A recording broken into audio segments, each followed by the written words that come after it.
వీగోల్డ్ trusted gold buyers తాకట్టులో ఉన్న మీ బంగారాన్ని విడిపించి ఈ రోజు ఉన్న మార్కెట్ ధరకే కొనబడును. ఇప్పుడే కాల్ చేయండి. చిరంజీవి ఒక పత్రికా ప్రకటనని విడుదల చేశారు. అదొక్కసారి చెప్తాను.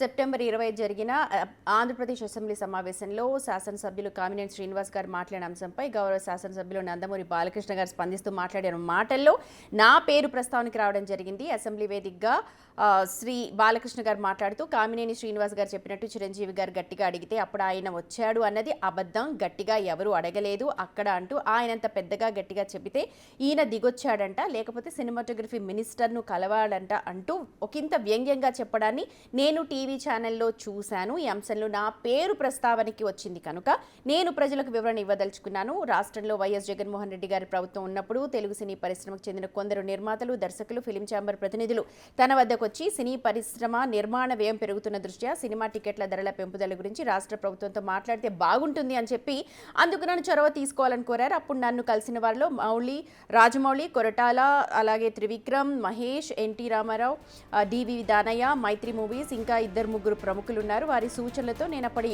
సినిమాటోగ్రఫీ మంత్రి పేర్ని నాని గారితో ఫోన్లో మాట్లాడాను. టికెట్ల ధర నియంత్రణతో వాళ్ళతో మాట్లాడాల్సి వచ్చింది. ఆ తర్వాత ఓ రోజు మంత్రి గారు ఫోన్ చేసి ముఖ్యమంత్రి గారు ముందు మీతో 1-to-1 కలుస్తానని చెప్పారు, లంచ్కి రావాలని చెప్పారని డేట్ ఇచ్చారు. అయితే ముఖ్యమంత్రి ఆహ్వానం మేరకే, ఇక్కడ మనం అండర్లైన్ చేసుకోవాల్సింది, ఆహ్వానం మేరకే నేను ఆయన నివాసానికి వెళ్ళాను. నన్ను వారు సాదరంగా ఆహ్వానించారు. లంచ్ చేస్తున్న టైంలోనే నేను సినీ పరిశ్రమ ఇబ్బందుల్ని వారికి వివరించాను.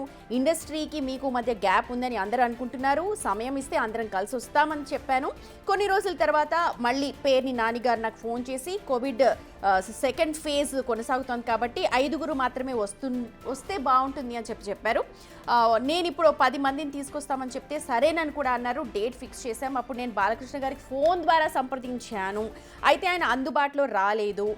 జమినీ కిరణ్ గారికి వెళ్ళి బాలకృష్ణ గారికి కలవమని చెప్పాను. ఆయన 3 సార్లు ప్రయత్నించినా సరే బాలకృష్ణ గారు కలవలేకపోయారు. దాంతో నేను ఒక ఫ్లైట్ ఏర్పాటు చేసి ఆర్ నారాయణమూర్తితో సహా మరికొంతమందితో వెళ్ళి ముఖ్యమంత్రిని కలిశాము. ఆ సమయంలో నేను ముఖ్యమంత్రి గారితో సినీ పరిశ్రమ ఎదుర్కొంటున్న ఇబ్బందుల్ని వివరించాను అని అన్నారు.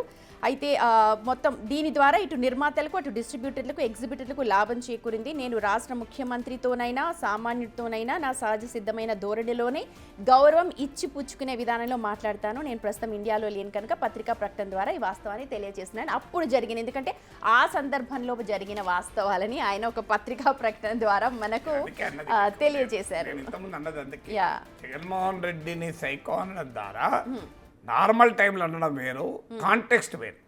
కాంటెక్స్ట్ ఏంటంటే సినీ ప్రముఖులు కలవడం అనే అంశం ఆధారంగా అన్నారు. సినీ ప్రముఖులందరినీ అవమానించినట్లు, అందుకే చిరంజీవి గారు రియాక్ట్ అయ్యారు. చిరంజీవి గారు ఎందుకు రియాక్ట్ అవుతారు? సో ఇది పొలిటికల్ ఇష్యూ అయితే టీడీపీ నాయకుడు జగన్ సైకో అని 1,00,000 సార్లు ఉంటారు. చిరంజీవి ఎప్పుడు దానికి రియాక్ట్ కాలే కదా. అంటే ఒక చిరంజీవి గారికి ఒక పేరు కూడా ఉంది తెలుగు సినిమాలో, ఓ పెద్ద మనిషిగా ఆయన అందరూ గౌరవిస్తారు. నిజం కూడా ఆయన ఆ లెటర్లో చెప్పిన మాట కూడా చెప్తాను, ముఖ్యమంత్రినైనా సామాన్యునైనా చాలా గౌరవం ఇచ్చి మాట్లాడతాడు అని. ఎందుకంటే చిరంజీవి స్వభావం మనకు తెలుసు. ఎక్కడ చిరంజీవి అభ్యంతరకరంగా మాట్లాడిన సందర్భం లేదు ఎవరినైనా అవమానిస్తూ. నాకు వ్యక్తిగతంగా కూడా అనుభవం. ఒకసారి ప్రజారాజ్యం పార్టీ పెట్టే ముందు చిరంజీవి గారు మిమ్మల్ని కలవాలనుకుంటున్నారండి అని డాక్టర్ మిత్రా అడిగాడు నన్ను. ఆయన అనేక విషయాలపైన అవగాహన పెంచుకుంటున్నారు, కొత్తగా రాజకీయాల్లోకి రాబోతున్నాడు కనుక మీరు కొంత సమయం ఇస్తే మీతో మాట్లాడతారు అంటే దానికే ఉందండి సంతోషం. I respect him. ఒక గొప్ప నటుడుగా నేను గౌరవిస్తాను.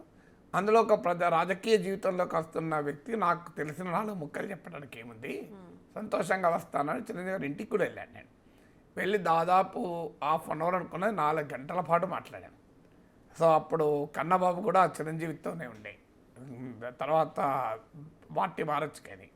సో అప్పుడు ఆ డిస్కషన్లో చాలాసేపు మాట్లాడిన తర్వాత మా మిస్సెస్తో మాట్లాడాడు.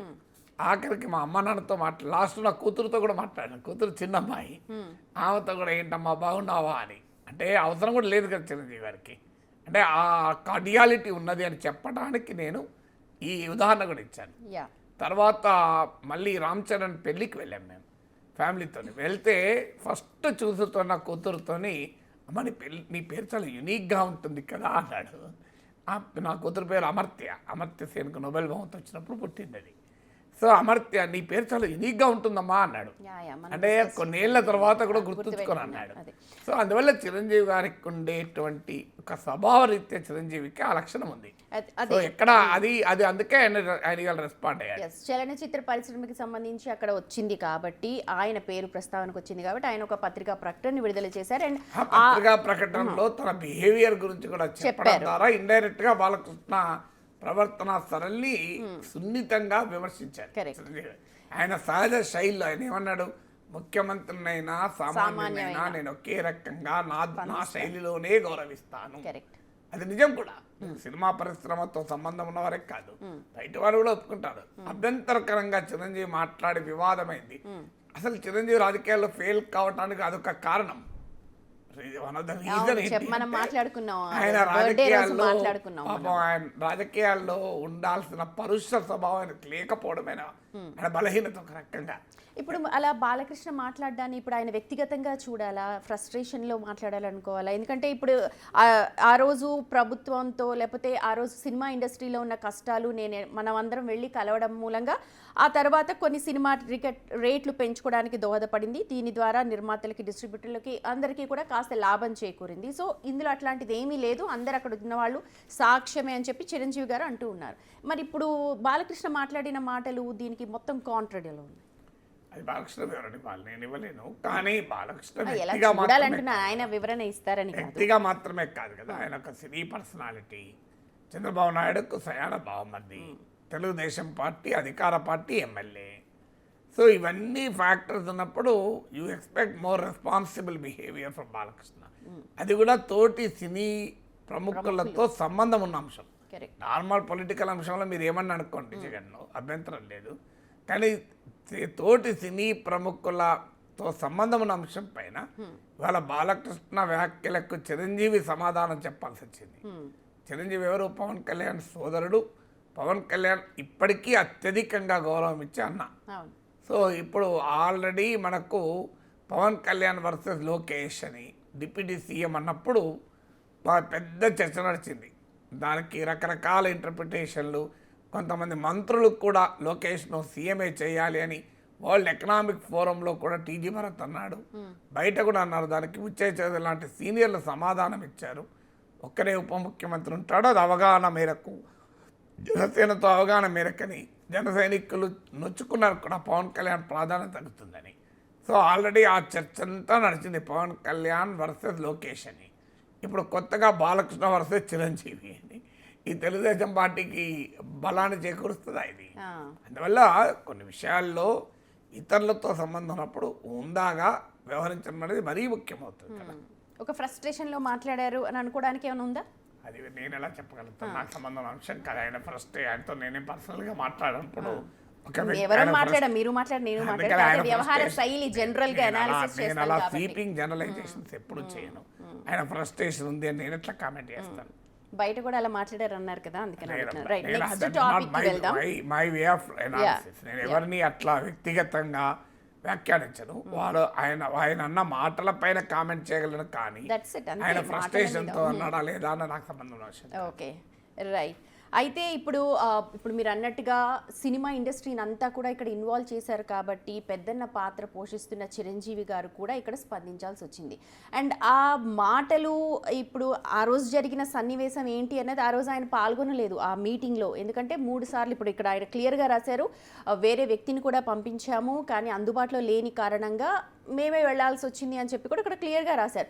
జరిగిన సన్నివేశాలన్నీ కూడా చాలా క్లియర్గా చెప్పడంలో ఉద్దేశం మీరు అన్నట్టుగా అక్కడ జరిగింది ఇది అని చెప్పడమే అని అనుకోవాలా? ఇప్పుడు వెళ్ళింది, కలిసింది ముఖ్యమంత్రిని, కలిసిన వారు సినిమా ప్రముఖులు. దానిపైన మరో సినిమా ప్రముఖుడు కామెంట్ చేసినప్పుడు ఉన్నట్టు వాస్తవాలు ప్రజల ముందు ఉంచడం చాలా బాధ్యత అనుకున్నాడు కనుక బాధ్యతగా చెప్పాడు. ఎందుకంటే ఇప్పుడు కొంత లాంగ్వేజ్, ఇప్పుడు ఉదాహరణకు జర్నలిజంలో మనం ఎవరికి గారు అనడం. చాలామంది నాకు ఫోన్ చేసి మీరు ముఖ్యమంత్రిని గారం లేదు అంటే, జగన్మోహన్ రెడ్డి ముఖ్యమంత్రిగా ఉన్నప్పుడు ఒక అభిమాని, వైసీపీ అభిమాని నాతో గొడవ పెట్టుకుని ఫోన్ చేసి మీరు జగన్మోహన్ రెడ్డి గారు అంటలేరు అని. నేను అప్పటికప్పుడు సాక్షి పెట్టి ఆయనకి వినిపించాను. అయ్యా నీ సాక్షి టీవీలోనే జగన్మోహన్ రెడ్డి గారు అంటలేరు, మరి అంటే భారత్ గారికి గౌరవం లేదా జగన్ అంటే అన్న. ఇప్పుడు చెప్పండి నాకు, మీ సాక్షి పేపర్లోనే జగన్మోహన్ రెడ్డి గారని రాస్తలేరు, సాక్షి టీవీలోనే జగన్మోహన్ రెడ్డి అని అంటున్నారు, గారని ఎక్కడ అంటలేరు. జర్నలిజంలో ఒక సూత్రమయ్యా, గారులు స్త్రీలు శ్రీమతులు వాడరు. Correct. That is the principle of journalism. అవును. అయినా మేము కొన్నిసార్లు కొంత ఇప్పుడు గారు అని అంటాం. ఇప్పుడు ఎందుకు కొన్ని చర్చ సందర్భాల్లో. కానీ వాస్తవంగా జర్నలిజంలో నరేంద్ర మోడీ అని అంటాం, అంటాం. నరేంద్ర మోడీ గారు అనం. అవును. ఎందుకంటే that is the principle of journalism. చాలా మంది తెలియక మీరు గౌరవిస్తలేరంట. అందువల్ల కొన్నిటికి కొంత ఎక్స్పెక్టేషన్స్ పీపుల్ విల్ హ్యావ్ కదా. కరెక్ట్. ఎందుకంటే ఇది మామూలు వ్యక్తులు వెళ్ళలేదు. ఇప్పుడు చిరంజీవి ఇచ్చిన లిస్టులో చిరంజీవి మామూలు వ్యక్తి కాదు కదా. నేనేమి బాలకృష్ణను చిరంజీవిని పోల్చడం లేదు, కానీ Chiranjeevi definitely towering actor, Telugu సినీ పరిశ్రమలో ఒక లెజెండ్. సో ఆయన రాజమౌళి ఒక లెజెండ్, అవును. తెలుగు సినీ పరిశ్రమ గౌరవాన్ని ప్రపంచ స్థాయికి తీసుకెళ్లిన లెజెండ్, వివాదాలకు అతీతంగా అందరూ గౌరవించేటువంటి ఒక గొప్ప డైరెక్టర్ కదా. ప్రపంచ సినీ పరిశ్రమ పెద్దలే గౌరవించారు రాజమౌళి క్రియేటివిటీని. సో ఇప్పుడు రాజమౌళి కూడా అందులో ఉన్నాడు, గౌరవించారు. So it's you should respect your own industry. అంటే నేను నీ పొలిటికల్ రైవల్ను ఏమని అనుకోండి, ఓకే. కానీ ఇండస్ట్రీ పెద్దలు కూడా ఇన్వాల్వ్ అయి ఉన్నప్పుడు language should be bond mind కదా. ఆచితూచి మాట్లాడాల్సిన సందర్భం ఉంది. అది కూడా అసెంబ్లీలో. ఇప్పుడు మనం పోయినసారి కూడా మాట్లాడుకున్నాం, అందరూ అబ్జర్వ్ చేసేది, ప్రతి ఒక్కరికి కూడా చూసేది అసెంబ్లీ. అందులో కాస్త మీరు అన్నట్టుగా ఇన్వాల్వ్మెంట్ అంత పెద్ద మనుషులు అది ఉన్నప్పుడు ఇంకొంచెం బాధ్యతాయుతంగా మెలిగితే. అది ప్రతి ఒక్కరు అసెంబ్లీ చూస్తలేదు, బయట ఎక్కువ మంది చూస్తున్నారు. ఓకే. అసెంబ్లీ చూడడం మానేసారు జనం. ఇట్లాంటి అయింది కనుక చిన్న చిన్నవి అయితే మన letter not make formal statements. Okay. Assembly చూస్తలేరు, బయట ఎక్కువ ఇస్తారు. ఓకే. అసెంబ్లీని ఎవరు పట్టించుకుంటా అంతేనా? So assembly live telecast rating చూడండి మీ టీవీ ఛానల్లో, lowest rating assembly live telecast లెక్క ఉంటుంది. ఓకే, మనం కట్ చేసిన బిట్స్ అయిపోతాయి. అందువల్ల అది ఇష్యూ కాదు. అసెంబ్లీలో కొంత డీసెన్సీ పాటించాలి, కానీ పాటించడం లేదు కదా. అంటే అసెంబ్లీనే కాదు, ఎనీ పబ్లిక్ డిస్కోర్స్లో ఆ డీసెన్సీ పాటించాలి. ఎనీ పబ్లిక్, ఎందుకంటే ఇది మీ పర్సనల్ వ్యవహారం కాదు. ఇద్దరు కలిసి ఇద్దరే కూర్చున్నప్పుడు మీరు ఏం మాట్లాడుకున్నా అది మీ వ్యక్తిగతం. పబ్లిక్లో ఉన్నప్పుడు అది కూడా ఇన్ఫ్లుయెన్సర్స్గా ఉన్నప్పుడు యువర్ గ్రేటర్ రెస్పాన్సిబిలిటీ. ఎందుకంటే మిమ్మల్ని చూసి లక్షలాది మంది ఫాలో అవుతారు. ప్రశ్నించవచ్చు. ఇప్పుడు నేను చాలా ఘాటుగా చాలా అంశాలపైన మాట్లాడతాను. మీరు 22 ఏళ్ళుగా నన్ను చూస్తున్నాను, కానీ ఈ 22 ఏళ్ళలో కొన్ని వేల గంటలు మాట్లాడచ్చు నేను లైవ్లో. బహుశా యాంకర్ల తర్వాత అంత ఎక్కువగా టీవీలో కనిపించింది నేను తెలుగు ఛానల్. కానీ ఏనాడైనా భాషలో కానీ భావుల్లో కానీ ఒక్క మాటన్న దొరికిన సందర్భం లేదు ఇంతవరకు. ఉపసంహరించుకోవాల్సిన అవసరము రాలేదు, క్షమాపణ అవసరం లేదు. దట్ ఈస్ అవర్ రెస్పాన్సిబిలిటీ కదా. పబ్లిక్ డొమైన్లో నేను 8 ఏళ్ళు శాసనమండలిలో ఉన్నాను, చాలాసార్లు మాట్లాడాను చట్టసభల్లో.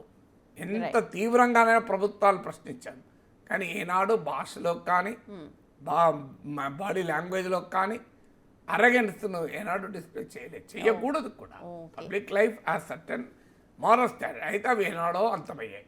అందువల్ల బాలకృష్ణ స్పెసిఫిక్గా మనం దాన్ని మాట్లాడుతూ ఉపయోగం లేదు. పొలిటికల్ సిస్టమే అట్లా అయిపోయింది. చూడాలి మరి ఇంకా రేపు ఎలాంటి మీమ్స్ లేకపోతే ఎలాంటి వ్యాఖ్యలు రెస్పాన్స్ వస్తుందో మిగిలిన వాళ్ళ నుంచి.